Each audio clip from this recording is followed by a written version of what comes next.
ये है शाका, जो एक पंचर की दुकान पर काम करता है। एक दिन शबनम की बाइक पंचर हो जाती है और वो शाका की दुकान पर आती है। क्योंकि शाका उससे प्यार करता है, इसीलिए वो शबनम से बहुत प्यार से बात करता है और पंचर के पैसे भी नहीं लेता। इस बात से शबनम भी शाका से इम्प्रेस हो जाती है। धीरे धीरे दोनों में इतनी दोस्ती हो जाती है कि कभी पार्क में घूमते हैं तो कभी होटल में खाना खाने जाते हैं। दोनों की जिंदगी में बहुत सारी खुशियां आ जाती हैं। तभी एक दिन पप्पू की एंट्री होती है, जो बहुत ही अमीर होता है। वो शबनम के माँ बाप शीला और शकील से मिलता है और शबनम का हाथ मांगता है। शबनम की माँ लालच में आकर हाँ कर देती है, लेकिन जब शबनम को यह बात पता चलती है तो वह पप्पू से कहती है, मैं तुमसे शादी नहीं करूंगी, मुझे शाका पसंद है। जिस पर पप्पू कहता है, तुम भी मुझसे प्यार करने लगोगी, वो तुम्हारे लायक नहीं है, और वह चला जाता है। शीला शकील से कहती है, अगर शबनम की शादी पप्पू से करनी है तो शाका को सबक सिखाना होगा। इस पर शकील कुछ गुंडों को लेकर जाता है और शाका को बुरी तरह पीटता है। मारने के बाद वो कहता है, अगर तू मेरी बेटी के पास नजर आया तो तेरी खैर नहीं। शाका मार खाने के बाद शबनम से मिलता है तो उसे पता चलता है कि ये सब पप्पू के रिश्ता मांगने की वजह से हुआ है। शबनम कहती है, शाका अगर तुमने कुछ नहीं किया तो मेरी शादी पप्पू से हो जाएगी। शाका कहता है, मैं पप्पू से जाकर बात करता हूँ, शायद वो मान जाए। शाका पप्पू के पास जाता है और कहता है, शबनम और मैं एक दूसरे से प्यार करते हैं, आप शबनम को भूल जाइए। इस पर पप्पू कहता है, मैं भी शबनम से प्यार करता हूँ, तू उसको भूल जा। देख यहाँ वो बहुत खुश रहेगी, तू उसके लायक नहीं है। तेरे साथ शादी करके वो पंचर की दुकान पर बैठेगी और मेरे साथ यहाँ राज करेगी। अगर तेरा प्यार सच्चा है तो शबनम को भूल जा। अब सवाल ये है, क्या शाका शबनम को भूल जाएगा या नहीं?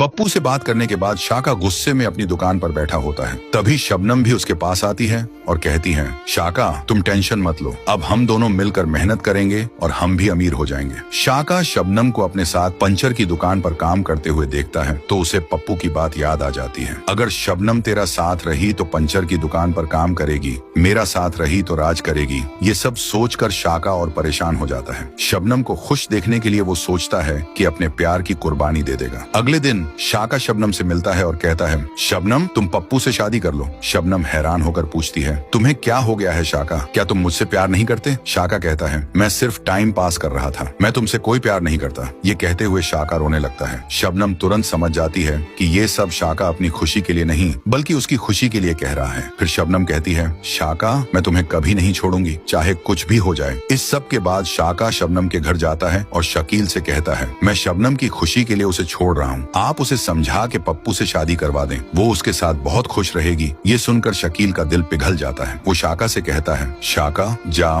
मैं तुझे 6 महीनों का वक्त देता हूँ। अगर इन 6 महीनों में तू ज्यादा नहीं बस इतना पैसा कमाने लगे कि मेरी बेटी को खुश रख सके तो मैं तेरी शादी उससे करवा दूंगा, नहीं तो फिर शबनम को भूल जाना। ये सुनकर शाका खुशी खुशी शबनम के पास आता है और कहता है, शबनम तुम्हारे पापा मान गए हैं, उन्होंने मुझे 6 महीने का टाइम दिया है, अगर मैं कुछ बन गया तो हमारी शादी हो जाएगी। ये सुनकर शबनम भी बहुत खुश हो जाती है और अगले ही दिन शाका शहर की तरफ निकल पड़ता है पैसा कमाने के लिए। अब सवाल ये है, क्या शाका कामयाब हो पाएगा या नहीं? शहर पहुंचने के बाद शाका सबसे पहले जगह जगह नौकरी की तलाश में निकल जाता है। वो हर जगह जाता है लेकिन हर कोई उससे यही पूछता है, अनुभव कितना है? और शाका के पास तो कोई अनुभव होता ही नहीं। इस वजह से उसे कहीं भी नौकरी नहीं मिलती। ये सब होते होते 1 महीना गुजर जाता है और शाका अब तक नौकरी के बिना ही होता है। तब एक दिन वह उदास होकर शबनम को फोन करता है और कहता है, शबनम यहाँ पर मुझे 1 महीने से कोई नौकरी नहीं मिल रही। इस पर शबनम कहती है, शाका तुम अपनी पंचर की दुकान क्यों नहीं खोल लेते? ये सुनकर शाका फोन रख देता है और तुरंत एक छोटी सी पंचर की दुकान खोल लेता है। धीरे धीरे वह पैसे कमाने लगता है। कुछ समय बाद शाका अपनी पंचर की दुकान को एक सही मायनों में वर्कशॉप में बदल देता है। अब वह अच्छा पैसा कमा रहा होता है, लेकिन शाका को शबनम से बात किए हुए 4 महीने गुजर चुके होते हैं, क्योंकि उसका फोन कहीं गिर गया होता है और उसे किसी का नंबर भी याद नहीं होता। शाका कहता है, अब गाँव एक ही बार जाऊंगा, जब कामयाब हो जाऊंगा। वह दिन रात मेहनत में इतना खो जाता है कि उसे पता ही नहीं चलता कि कब 6 महीने गुजर गए और अब तक वह गांव नहीं गया होता। दूसरी तरफ पप्पू शकील से कहता है, मुझे नहीं लगता शाका अब वापस आएगा। शकील कहता है, हाँ मुझे भी ऐसा ही लगता है, क्योंकि अब तो 8 महीने होने को हैं और शाका ने अब तक कोई फोन भी नहीं किया, लगता है कहीं भाग गया है। शकील जबरदस्ती शबनम की शादी पप्पू से करवा देता है। शादी के बाद पप्पू तो बहुत खुश होता है, लेकिन शबनम दिल ही दिल में उदास होती है। लेकिन शादी हो चुकी होती है, इसलिए वह अपना दर्द भुलाकर अब पप्पू के साथ प्यार से रहने लगती है। उधर जब शाका 1 साल साल बाद वापस आता है तो वह एक बहुत अमीर आदमी बन चुका होता है। वह शकील से मिलता है और कहता है, शबनम कहाँ है? देखो मैं अमीर हो गया हूँ। इस पर शकील कहता है, शाका मैंने तुम्हारा 6 महीने तक इंतजार किया था लेकिन तुम्हारा कोई पता नहीं चला, इसलिए शबनम की शादी पप्पू से कर दी। ये सुनकर जैसे शाका की जिंदगी ही खत्म हो जाती है। वह कहता है, मैं एक जरूरी मीटिंग के लिए लंदन गया हुआ था, वहाँ से सीधा तुम्हारे पास आया हूँ। फिर शाका गुस्से में कहता है, अब मैं किसी को नहीं छोड़ूंगा, मेरे साथ धोखा हुआ है, और वहाँ से चला जाता है। अब सवाल ये है, क्या शाका अपना बदला लेगा या नहीं?